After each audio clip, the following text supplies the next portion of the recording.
সবাইকে আপন করে ভাবার অভ্যাস আমারও ছিল, কিন্তু সেই মানুষগুলোই আমাকে শিখিয়ে দিয়েছে সবাই আসলে আপন হয় না।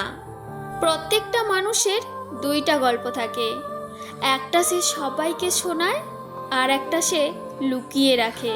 বিশ্বাস ছাড়া ভালোবাসা আর নিঃশ্বাস ছাড়া বেঁচে থাকা দুটোই অর্থহীন। যারা সম্পর্কের গুরুত্ব বোঝে না তাদের কাছে বন্ধুত্ব কিংবা ভালোবাসা কোনো কিছুই আশা করতে নেই। সব ব্যথায় কাঁদতে নেই, কারণ চোখের জল মুছবার ক্ষমতা নিজের ছাড়া বাকি সবার থাকে না।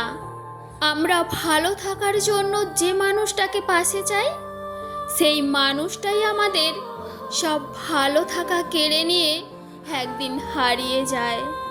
দিনের শুরুতে মনে হয় জীবনে টাকার প্রয়োজন বেশি, আর দিন শেষে মনে হয় জীবনে শান্তির প্রয়োজন বেশি।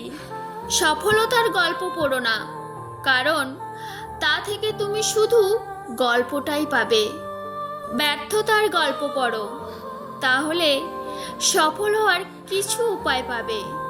স্বার্থ এমন একটা জিনিস যেটা কোনো সম্পর্কের মধ্যে চলে আসলে সেই সম্পর্ক আর বেশি দিন স্থায়ী থাকে না।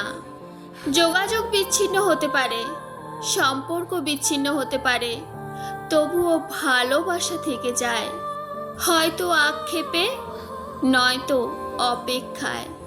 কিছু অভিমান কখনোই প্রকাশ করতে নেই, কিছু খারাপ লাগা কাউকে বুঝতে দিতে নেই, কিছু অপমান কখনো ভুলে যেতে নেই, কিছু ভুল কখনো ভুল করে দ্বিতীয়বার করতে নেই।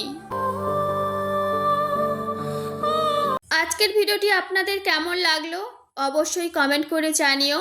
ভিডিওটি ভালো লাগলে ভিডিওটিতে একটি লাইক করে ভিডিওটি শেয়ার করবেন।